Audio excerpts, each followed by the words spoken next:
Dare you wield them?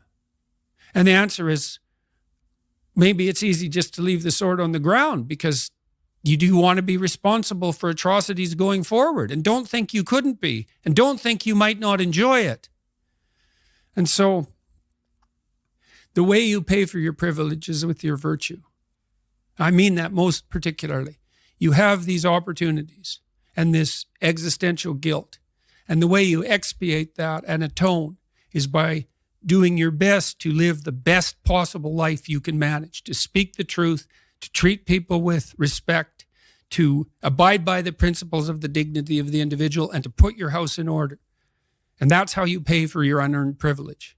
All of us. And we all have our privileges and our curses, All of us have that. That's why it's not useful to be envious of people. You're a young man, you see someone drive by in a Ferrari with a blonde, and you think, my God, he's got everything. And, the woman in the car is a prostitute who's got a cocaine addiction, and her life is just one catastrophe after another. And he's had to lie and cheat his way into this position, and he's afraid that everything's going to come crashing down on him. And that's what you're jealous of. And it's just not that profound.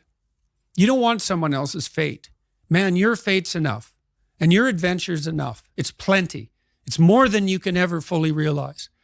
And so that's also part of the reason that we all believe that the individual has some intrinsic dignity. It's don't be so sure that your position and your room is so damn trivial. It might be your attitude towards it that's trivial. And if you're in dire straits and dire circumstances, just look at how much opportunity you have to make things better. So, not that it's easy. You don't even want it to be easy. So. On that point of you don't want it to be easy, I've really contended with this idea of struggle and chaos in my life and the role it plays. And once upon a time, I thought I was trying to rid my life of chaos and struggle. Mm-hmm. I thought that's why I was trying to get rich and get the Ferrari and the blonde. I thought that would create a life free of struggle. But then I looked at some studies and I heard about this thing called gold medal depression, when Olympians come back from the Olympics and they've lost orientation.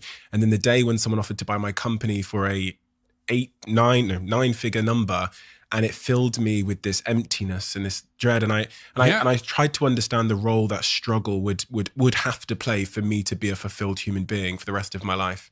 The observation with regard to your company, that's a great observation. I mean, we're built to walk uphill, and when you reach the pinnacle of the hill, you want to stop and appreciate the vision, but the next thing you want is a higher hill in the distance, because it's the uphill climb that it's from the uphill climb that we derive our value. And I mean this technically.